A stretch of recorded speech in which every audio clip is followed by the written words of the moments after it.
Hello বন্ধুরা, সবাই কেমন আছো? আশা করি সবাই ভালো আছো, আমিও ভালো আছি। তো চলো ফ্রুট কেক কী করে বানাতে হয় এবার দেখে নেব। ময়দা নেবে, ওর মধ্যে বেকিং পাউডার দিয়ে ভালো করে মিক্স করবে, তারপর একটা ডিম দেবে, তারপর ঘি দেবে, তারপর ভালোভাবে মিক্স করে নেবে। একদম খুব পাতলা করে একটা ব্যাটার তৈরি করবে, ভালো করে দেখতেই পাচ্ছ।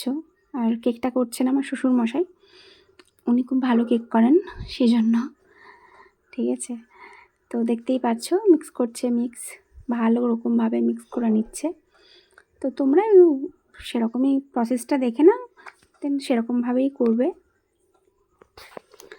দেখো, দেন জল দিয়ে, আর পেছনের আওয়াজটা অ্যাভয়েড করো আমার ছেলে। দেন চিনি দিল, তো ভালো করে আবারও মিক্স করে নিচ্ছে, আবারও মিক্স করে নিচ্ছে। দেন মিক্স করা হয়ে গেলে দেখতেই পাচ্ছ খুব ভালোভাবে মিক্সটা করতে হবে, নাহলে কিন্তু যত ভালো ব্যাটারটা তৈরি হবে সেরকমই কেকটা তৈরি হবে। দেন এবার সিলিকনের ট্রেগুলোতে ভালো করে ঘি মাখিয়ে নিচ্ছে, এটা আমার শাশুড়ি মা, উনি করছেন ওটা। আমি ভিডিও করতে ব্যস্ত, সেজন্য আমি কিছু করিনি, আমি হেল্প করেছি। এটা বর আর শাশুড়ি মা একটু বর আদর করে দিল। আর তারপরে ফ্রুটগুলো দিয়েও ভালো করে মিক্স করে নেবে। ফ্রুটসে ছিল কিশমিশ, কলা, আপেল, খেজুর, অনেক রকম। এবার ট্রেগুলোতে দিয়ে দিল, ট্রেগুলোতে দিয়ে প্রায় 15 মিনিটের জন্য রেস্টে রেখে দিয়েছিলাম। দেখতেই পাচ্ছ, এটা আমার ছেলের জন্য ছোট্ট একটা বানিয়েছিলাম।